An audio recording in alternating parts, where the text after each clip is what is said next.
Good morning. Welcome to Mission Control Houston and a live look inside the International Space Station Flight Control Room. This is where the Orbit 2 team of specialists now keeping watch over the space station systems, working with the space station crew members as they move through the second half of their workday on orbit. Right now, this team is working with just 3 crew members on board. Expedition 57 began early Thursday morning with European Space Agency astronaut Alex Gerst of Germany as commander, after half of the Expedition 56 crew got in their Soyuz vehicle and returned to Earth.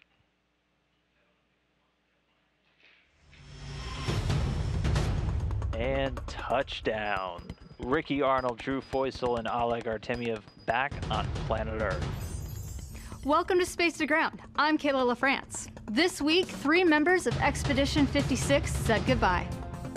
Cosmonaut Oleg Artemyev and NASA astronauts Drew Feustel and Ricky Arnold completed a 197-day mission spanning over 3,000 orbits of Earth and a journey of 83 million miles.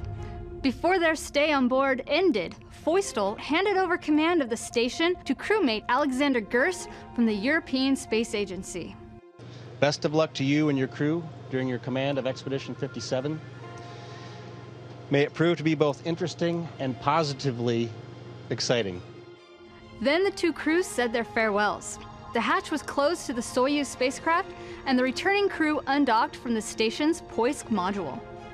After the nearly 4-hour journey, the crew landed safely in Kazakhstan and was greeted by a recovery team who transported them to Karaganda. Feustel and Arnold boarded a NASA plane and flew back to Houston, while Artemyev returned to his home in Star City, Russia. Before disembarking, NASA astronaut Ricky Arnold wrapped up the Year of Education on Station, or YES initiative. And with a final call to students and educators, this real-time Earth to Space call allowed students to speak with an astronaut currently living and working on board the ISS. Yeah, the science we do up here on the International Space Station has 2 purposes. It's to improve life on Earth, and for students sitting in classrooms, we're laying the groundwork for your exploration of the solar system, human exploration of the solar system. Over the last year, YES enabled thousands of students and educators across the United States to speak directly with the crew in space. In addition, astronauts filmed new educational demonstrations, which will remain available to classrooms coast to coast. Check these out and see how you can continue to link up your classroom with the space station at nasa.gov/STEMOnStation. Keep sending in your questions using the hashtag #SpaceToGround. We'll see you next week.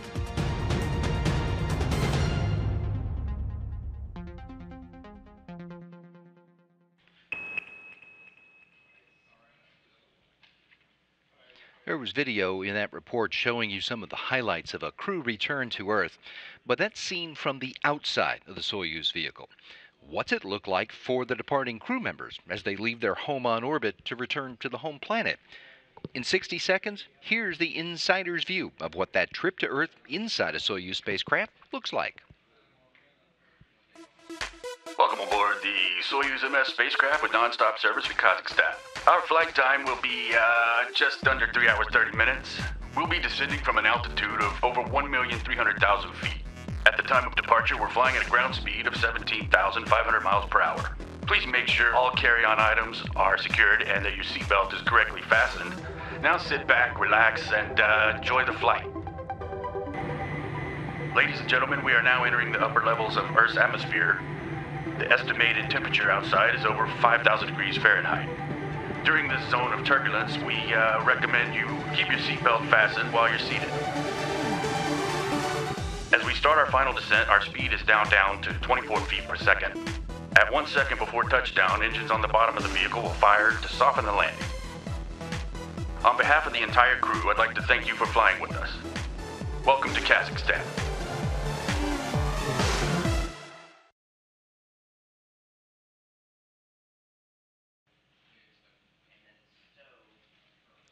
Alex Gerst, Sergei Prokopyev, and Serena Aunen-Chancellor won't be on the station by themselves for long. 2 new crewmates are targeted to join them in just a few days. And NASA TV and NASA.gov will have live coverage of their launch and docking. We begin that coverage next Thursday morning, October 11th at 2:30 a.m. Houston time, with Soyuz Commander Alexei Ovchinin and NASA astronaut Nick Hague already strapped into their seats on the launch pad at the Baikonur Cosmodrome in Kazakhstan. We'll replay highlights of their pre-launch activities as the countdown progresses and take it right through the targeted launch at 3:40 a.m. Central Time. Now, this will be a 4-orbit rendezvous profile, so we'll be back on the air and online with live coverage Thursday morning starting at 9 o'clock Houston time, with docking expected at 9:44. And then we'll return at 11:15 a.m. to cover hatch opening, and that should happen at 11:35 Central Time when the new members of the Expedition 57 crew float into the Poisk module. The NASA astronaut on board that Soyuz flight next week, Air Force Colonel Nick Hague, will be the first member of the astronaut class of 2013 to fly to space. But Hague would be quick to say that this flight, like everything else he's done in his life, is the result of a team effort.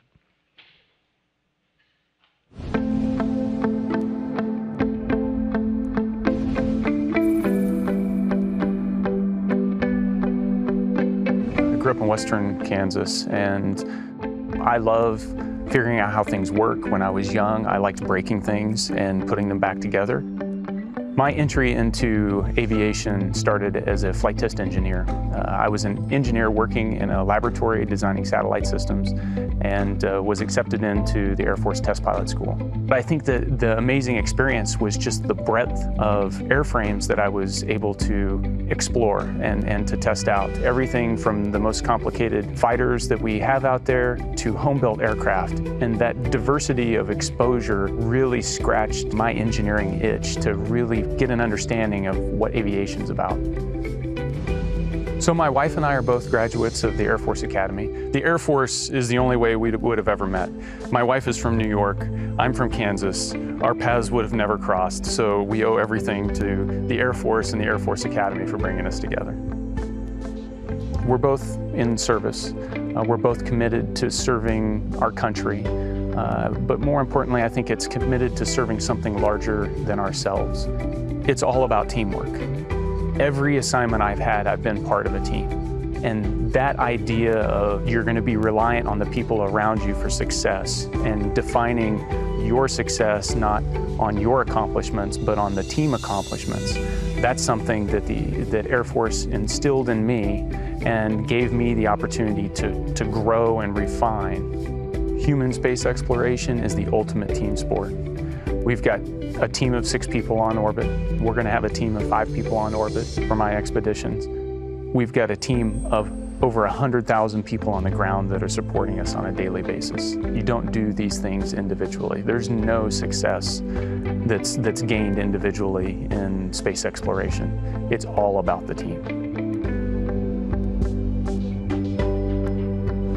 I'm Colonel Nick Hague, and I'm a NASA astronaut.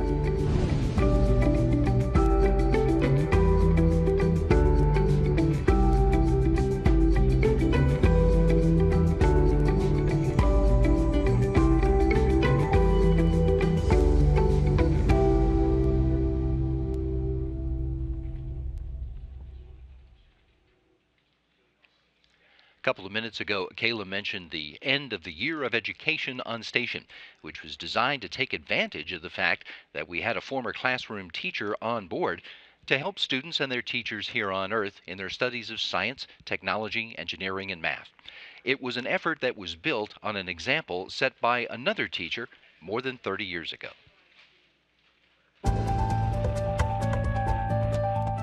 Reach for it.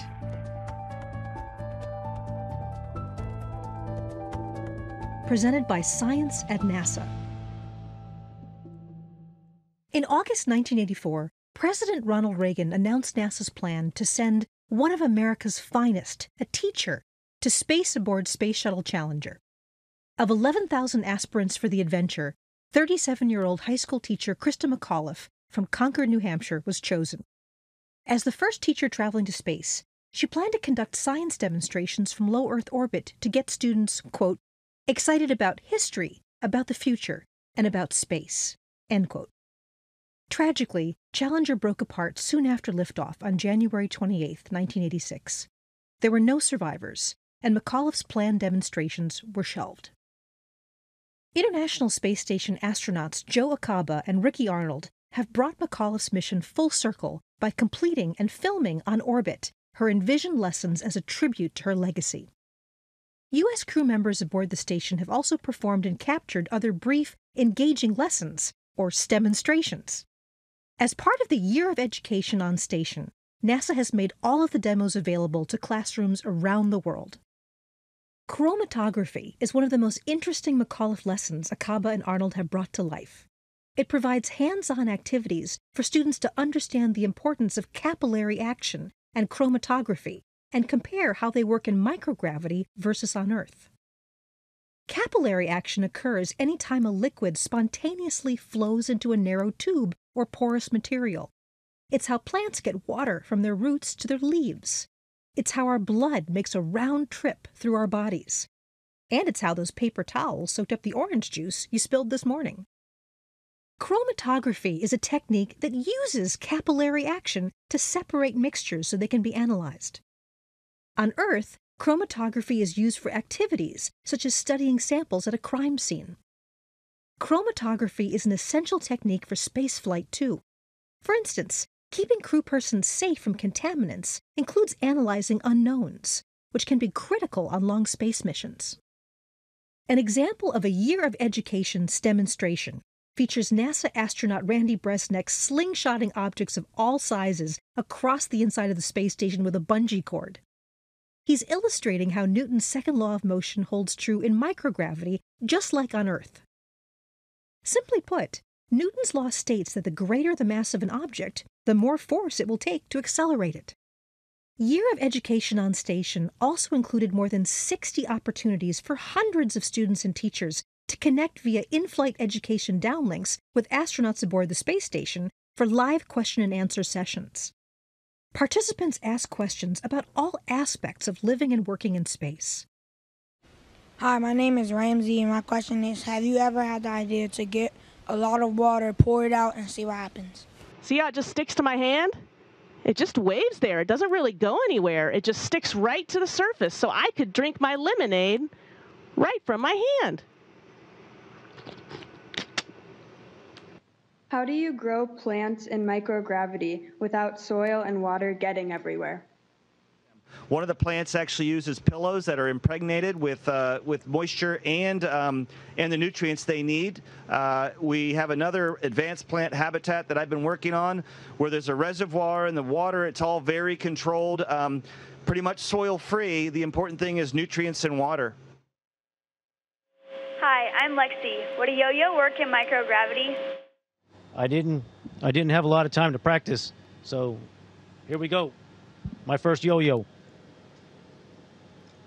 So it works, but it's a little bit different. So thanks for the question and letting me find out if they do work.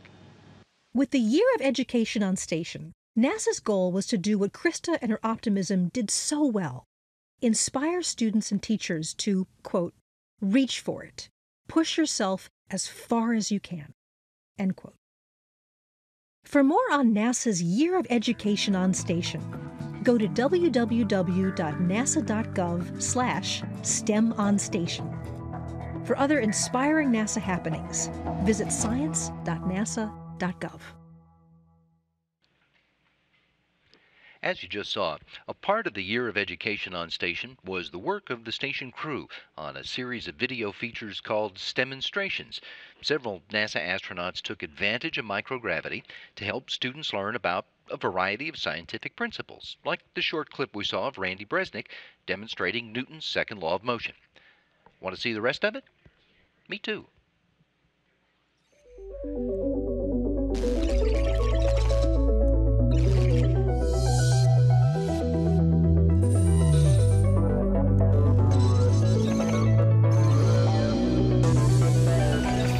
Hello everyone, I'm astronaut Randy Bresnik, living and working aboard the International Space Station.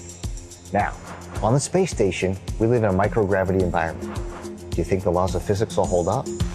Come on, let's go find out. The acceleration of an object depends on the net force acting on the object and the mass of the object, or F equals ma. Surely good show, Sir Isaac. Here we see that once the force of the thrust is greater than the weight of the vehicle, the rocket begins to accelerate. All right, we're going to start with something small, something you might have at home, a little stick of chapstick. We'll go ahead and use our force, being our bungee cord here. We'll put it on our bungee, and we'll pull it back, and let it go.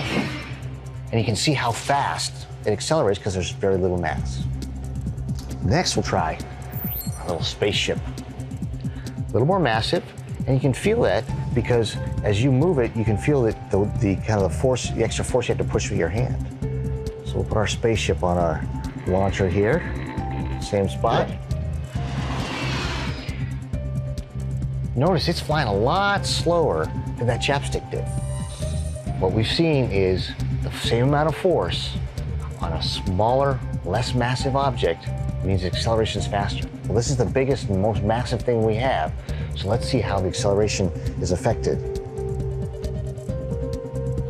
Pull back the same amount on the force, and here we go.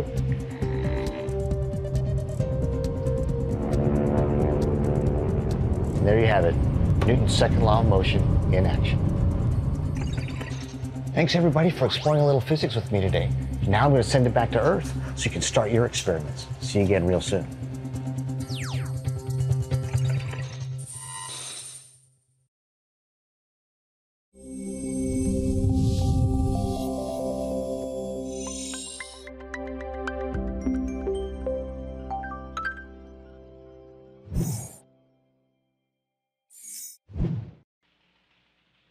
An activity like demonstrations or the year of education on station are pretty high-profile ways that astronauts use their time in space to connect with people on Earth and share the experience. But resourceful astronauts have found other ways to connect their time in space to life on the planet. Recently, one station crew member who was watching a natural disaster on Earth unfold right below him found a way to help. The first pictures now coming in from Puerto Rico after taking a direct hit.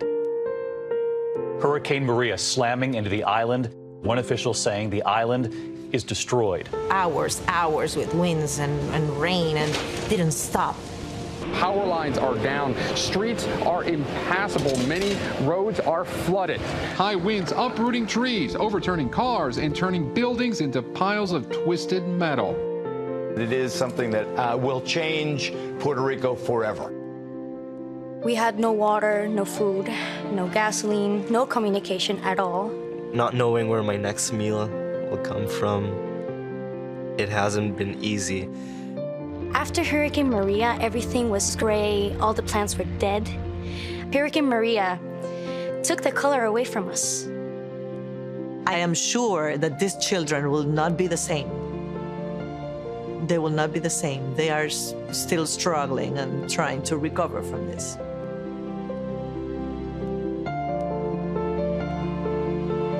My name is Joe Acaba. I'm a NASA astronaut of Puerto Rican descent. I was about a week into my mission on the International Space Station. Hurricane Maria was forming up, and from there, if you looked out the window, Maria took up a big chunk of what we could see. It was going to cover the entire island. After the hurricane, their power grid was pretty much taken out. You just couldn't see the island anymore.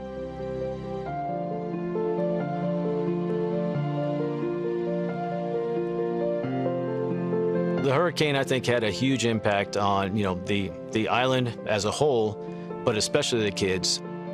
Joe Acaba was our hero, and we need something positive. The students need something positive. We wanted to pull through, forget all that happened, and lift up our spirits and lift off the island. So I knew I couldn't do much from up on the International Space Station, but I did want to connect with the students to show them that there is hope and that there are people out there that care about them. NASA has the STEM station, which allows the students and teachers to talk to the astronaut in the space station. It's making that connection so that maybe, they become more interested and we can inspire them more to study the STEM fields. So we were able to establish and coordinate with NASA one of these video conferences. Thousands of students from different parts of the island watching the video conference with the space station, talking to Joe. This is Joe aboard the International Space Station. I have you loud and clear. How do you compare? What is the most impressive view? How did Puerto Rico look after Hurricane? Allowed to visit? What is the minimum number of? It was awesome because, you know, as soon as it came up, you could hear people clapping, people were excited. So even though I couldn't see them, you know, I could feel them, and that was pretty neat. It was amazing. He called from the International Space Station to see how Puerto Rico was doing, and that means a lot for us, a lot.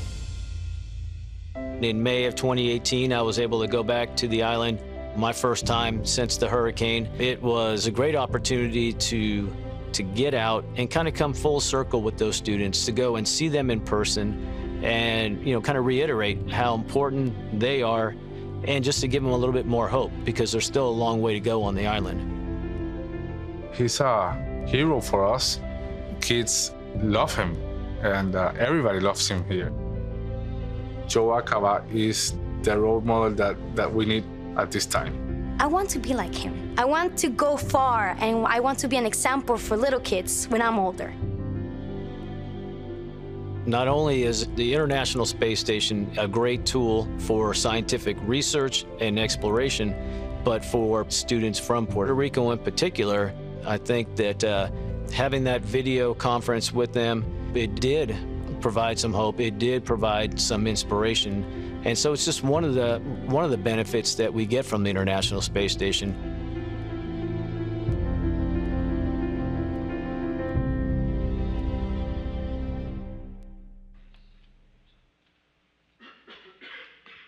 We're now in the midst of a crew exchange on the International Space Station. 3 crew members just departed in their Soyuz vehicle, and 2 more crew members are going to fly their Soyuz vehicle to the station next week. But the day is coming when people will make the trip to and from the space station in other vehicles. NASA's Commercial Crew Program is working with 2 companies that are moving right along in getting their rockets and space vehicles ready to join the fleet. I am not a geeky person, and I don't really love software all the time, but actually seeing automated software, not only on the spacecraft, but on the rocket come together, it's really cool. Boeing is flying a ULA Atlas V rocket, and they will have their CST-100, or the Starliner, as they call it, sitting on top of that. For the SpaceX side, we've got the Falcon 9 rocket, which is now the Block 5, and some of you may be hearing about that, as well as a modified Dragon capsule on top. When you step into even just a demonstration of what their capsule looks like, it's like, whoa, you know, this is huge. It has this beautiful feel and touch to it. It's very sleek. We really designed, for the first time in 30 years, how does a human interface with a spacecraft? And a lot has happened in 30 years. I mean, we see cars that autonomously drive around the road. How do I create that interface to allow the human to be involved, but at the same time a passenger and not too involved? How do we make it easier for someone to become an astronaut? Folks all over the world are going to be watching this because we're integrating new technology that's going to make these spacecraft better and smarter and paving the way for the future.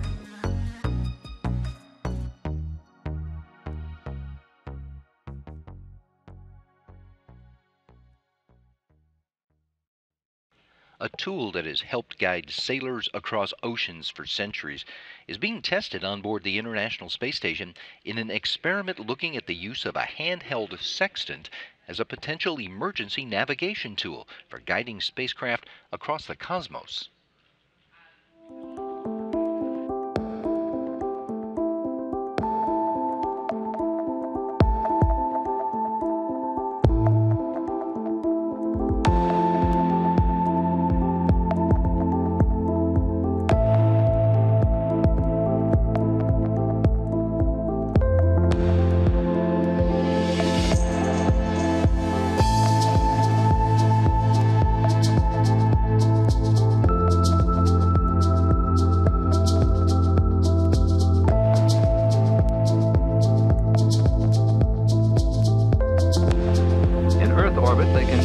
Sextant.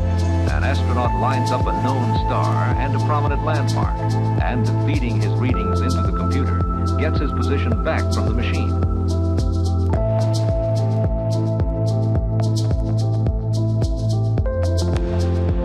John's pointing right now at the sextant and a telescope, which are our navigation means to get home.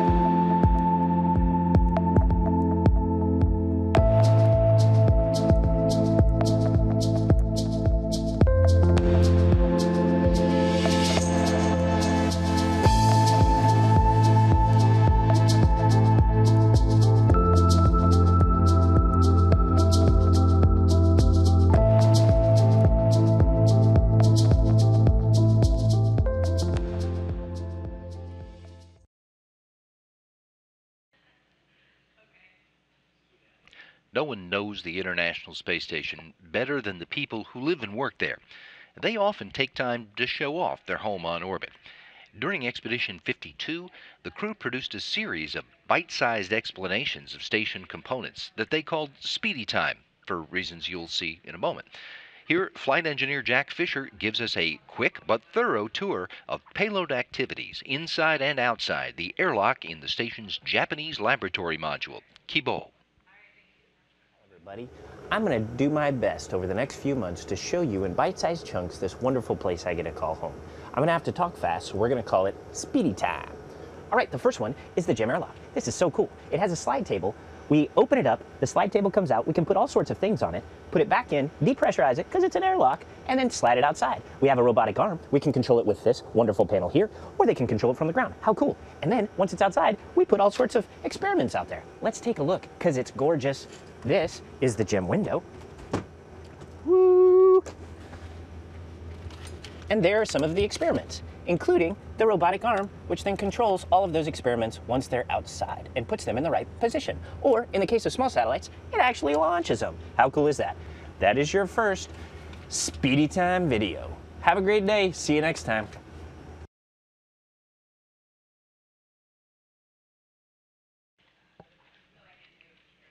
If you'd like to get another look at any of these stories we featured today, check us out on YouTube and on Facebook. There are the addresses in the blue box.